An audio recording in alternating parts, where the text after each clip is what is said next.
네, 세계 곳곳에 톡톡 튀는 소식들을 전해드리는 지구촌 톡톡입니다. 미국 요세미티 국립공원에서 2월, 그것도 단 며칠 동안만 볼 수 있는 진기한 장관이 펼쳐졌습니다.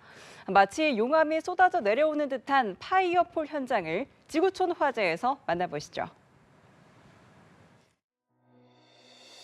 절벽에서 붉은 물줄기가 쏟아져 내립니다. 마치 시뻘건 용암이 흘러내리는 듯한데요. 해질녘 폭포에 노을빛이 반사되면서 주홍빛이 나타나는 파이어폴, 용암 폭포 현상입니다. 매년 이맘때 미국 요세미티 국립공원의 호스테일 폭포에서 볼 수 있는 장면인데요. 2월 중순부터 하순까지 땅거미가 질 무렵 단 몇 분 동안에만 볼 수 있는 진귀한 광경입니다. 폭포까지 다다르는 길이 험준하지만 매년 천혜의 절경을 보기 위한 관광객들의 발길이 이어지고 있는데요. 날씨가 조금이라도 흐리거나 폭포의 수량이 충분하지 않으면 이 멋진 풍경을 만나볼 수 없다고 하네요. 형형색색의 연기가 곳곳에서 피어오릅니다. 사람들은 물론 거리 전체가 밀가루 범벅이 됐는데요. 그리스의 해안마을 갈락시리에서 밀가루 전투 카니발이 열렸습니다. 참가자들은 다양한 색깔의 식용색소를 섞은 밀가루를 서로에게 던지고 뿌리면서 축제를 즐겼는데요. 고글과 보호복을 착용해 밀가루로부터 완벽 방어하는 참가자들이 있는가 하면 온몸으로 밀가루와 봄을 맞이하는 참가자들도 눈에 띄었습니다. Περνάμε πολύ ωραία, είναι η πρώτη φορά που έρχομαι και το προτείνω ανεπιφύλακτα και σε υπόλοιπο κόσμο. 밀가루 전쟁은 사순절의 시작을 알리는 깨끗한 월요일을 맞아 열리는 축제로 무려 200년이 넘는 전통을 자랑하는데요.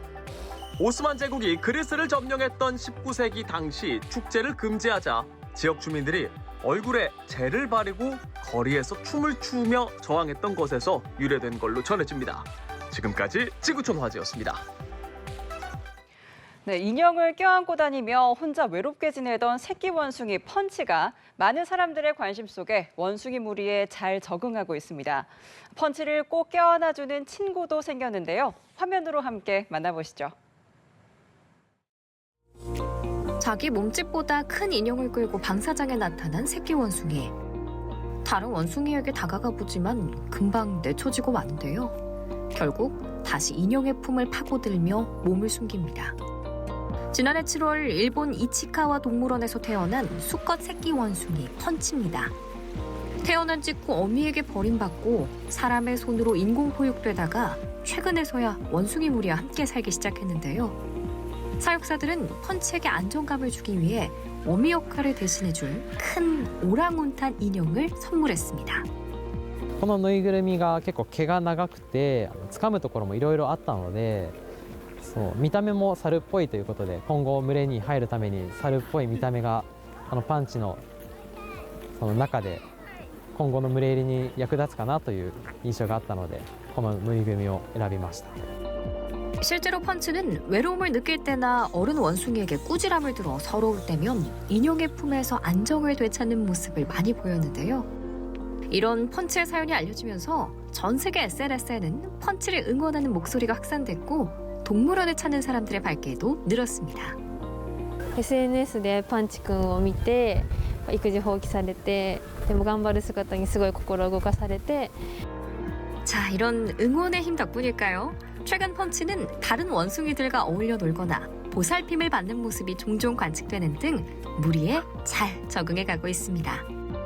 最近もう日を増すごとに少しずつぬいぐるみから離れる時間だったりとかコミュニケーションを取る猿がどんどん増えてきているので、ぬいぐるみが必要なくなる日もあるのかなという感じで 펀치만큼 오랑우탄 엄마 인형의 인기도 치솟고 있는데요.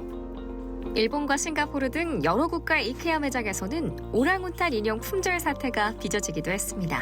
지금까지 지구촌 화제였습니다. 네, 깊은 숲속 외딴 건물의 설계자가 천재 건축가 안토니오 가우디라는 사실이 밝혀져 화제입니다. 네, 스페인 바르셀로나 북쪽의 외딴 숲속에 삼각형 모양의 건물 한 채가 자리 잡고 있습니다. 1900년대 초반 완공된 인근 시멘트 공장 노동자들을 위한 건물인데요. 공장 소유주가 가우디의 최대 후원자였던 만큼 이 건물 역시 가우디가 설계한 것 아니냐는 추측이 있었습니다. 스페인 당국은 전문가 검증 끝에 해당 건물이 가우디의 설계 작품이라고 공식 발표했습니다. 연구팀은 3D 기법과 평면도 분석 등을 통해 둥근 천장과 45도 경사벽 등 당시 가우디만 사용했던 구조적인 요소들이 발견됐다고 설명했습니다. 중국 로봇 선두주자인 유니트리가 고성능 4발 로봇 영상을 공개했습니다.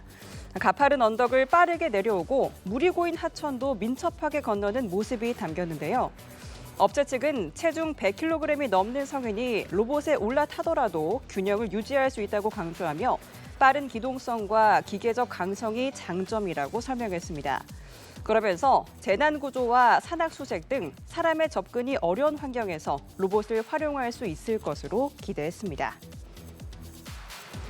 우리나라와 마찬가지로 저출산, 고령화 문제가 심각한 대만에서 지난 10년간 신생아 수가 절반 가까이 감소한 것으로 나타났습니다. 2015년 21만 3천여 명이던 신생아 수가 지난해 10만 7천여 명으로 49.5% 급감한 겁니다.